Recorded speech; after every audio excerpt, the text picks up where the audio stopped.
বন্ধুরা, কেমন আছো? আশা করি ভালো আছো। আমি খুব ভালো আছি। সাথী কুকিং চ্যানেলে সবাইকে স্বাগত। আমি আবার আজকে একটা রেসিপি নিয়ে চলে এলাম, সেটাই দেখাবো। কি করব সেটাই দেখা। এখানে চিনি নিয়েছি, আর হচ্ছে এখানে আমি 1 বাটি আটা নিয়েছি, আর এখানে সাদা তেলটা নিয়েছি, আর ঘিটা ইউজ করব, তাই ঘিটা নিয়ে নিয়েছি। আর এখানে কয়েকটা গোটা গরম মশলার ফল আছে। এই হলাম উপকরণ। চলো কি করি সেটা আমি তোমাদেরকে দেখাতে চাই। এখানে আমি একটা গামলা নিয়ে নিয়েছি, আর দেখো সেই 1 বাটি আটা নিয়েছিলাম, সেই আটাটা আমি দিয়ে দিলাম এর মধ্যে। এইবার দেব আমি অল্প করে সাদা তেল।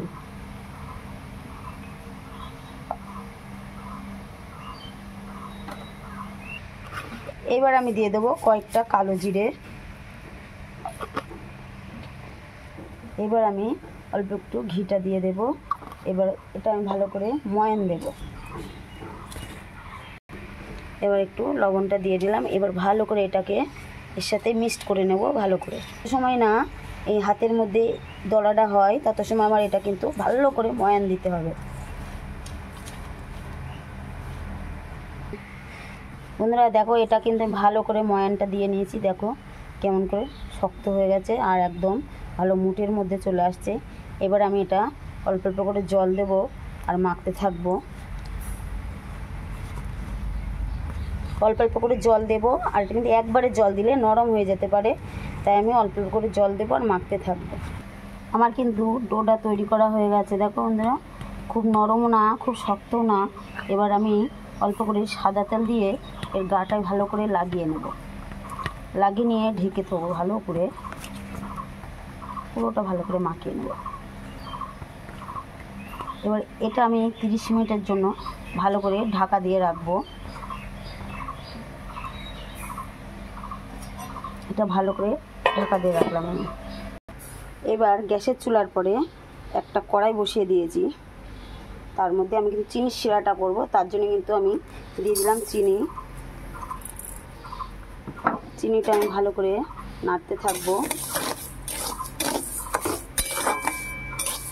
যত সময় না চিনিটা একটু গলে না যায়।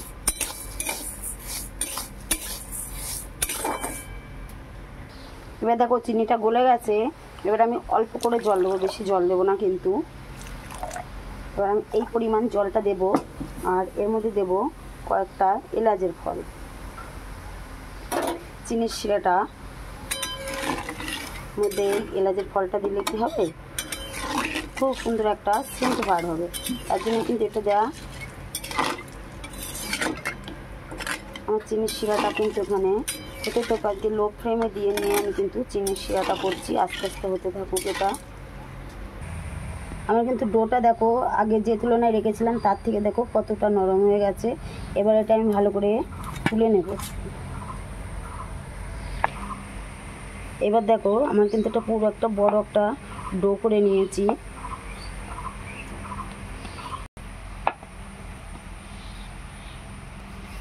এবার এটা আমি ভালো করে বেলুন দিয়ে এটা গোল করে নেব।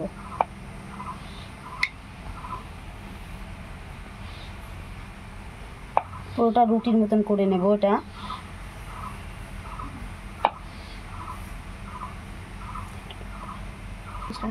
দেখো বন্ধুরা, আমি চারিদিকে কিন্তু এটা এক সমান করে বেলে নিয়েছি পুরোটা। এবার আমি এর মাঝ বরাবর এটা মাঝখান থেকে 2 টুকরো করে নেব। এই যে 2 টুকরো করা হয়ে গেছে। এটাকে কি করব, এবার এটাই এরপরে দিয়ে দেব।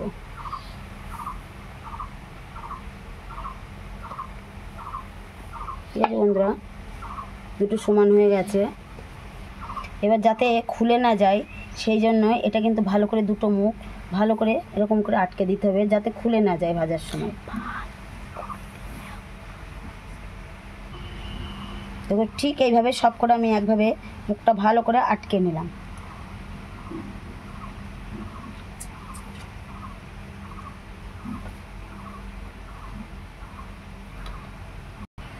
এবার এরপর দিয়ে আরেকবার করে আমি এইভাবে এটা চাপ দিয়ে নেব, যাতে ভাজার সময় সবকটা খুলে না যায়। এবার আবার এটাকে আমি মাঝ বরাবর একইভাবে কেটে নেব, ঠিক এইভাবে। এবার আবার আমি এটাকে এইভাবে এরপরে দেব, একইভাবে আগেরটা যেভাবে করেছিলাম ঠিক এইভাবে সবকটার মুখটা ভালো করে এরকম করে মেরে নেব।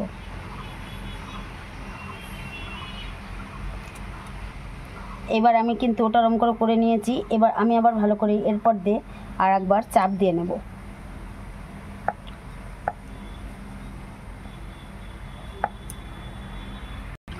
এবার আমি আর একবার এইভাবে লেয়ারটা কেটে নেব, ঠিক এইভাবে। দেখুন বন্ধুরা, একইভাবে কেটে নিলাম। এবার আবার আমি এটার পরে এইভাবে দেব। দেখো বন্ধুরা, ঠিক এইভাবে আমি করে নিয়েছি। নিয়ে এইবার আমি আরেকটু বেলুন দিয়ে পরপর লেয়ারগুলো না দিলে না কিন্তু এটা পুরো একদম মানে টাইট টাইপের দেখাবে। আর একটু লেয়ার লেয়ার করে দিলে কি হবে, একটু বেশ ভাজ ভাজ টাইপের আসবে। এবার দেখো আমি ঠিক এবার যে গজার শেপটা দেবো তার জন্য কিন্তু আমি মাঝখানতে বরাবর এটা কেটে নেব, 2 ভাগ করে নেব। বন্ধুরা দেখো লেয়ারগুলো সব বোঝা যাচ্ছে, ভাজ ভাজ দিয়েছি ঠিক সেভাবে রয়েছে এটা। এবার এটা আমি ভালো করে এইভাবে পিস পিস করে নেব, ছোট ছোট করে। আমি কিন্তু সব কটা পিস পিস করে নিয়েছি। দেখো একই সাইজের, আমি কিন্তু ছোটো ছোটোই করলাম, বেশি বেশি করিনি, কারণ যখন ভেজে আমি চিড়ির শিরার মধ্যে দেবো না সেটা কিন্তু এর ডবল হয়ে যাবে, তার জন্য কিন্তু আমি ছোটো ছোটো সাইজই করেছি। এদিকে আমার তেলটা গরম হয়ে গেছে। এবার ওগুলো সব কটা একে একে এর মধ্যে দিয়ে দেবো। ফ্লেম কিন্তু গ্যাসের ফ্লেমটা আসতে দিয়েছি, দিয়ে এগুলো সব কটা ভাজতে থাকবো। এ দেখো বন্ধুরা, দেখো আমার কিন্তু অনেকটা ভাজা ভাজা হয়ে গেছে, লাল লাল দেখেছো। আর লেয়ারগুলো দেখো খুলে খুলে যাচ্ছে, কেমন একটা দেখতে কিন্তু খুব দুর্দান্ত লাগছে। বন্ধুরা দেখো আমার কিন্তু এগুলো সব কটা ভাজা হয়ে গেছে। এবার এগুলো আমি তুলে নেব। এদিকে যে চিনির শিরাটা করেছি তার মধ্যে আমি এগুলো দিয়ে দেবো একে একে।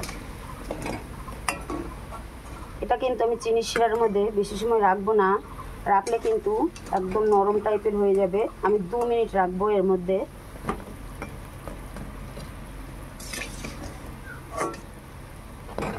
সব কটা দিয়ে দেবো এর মধ্যে।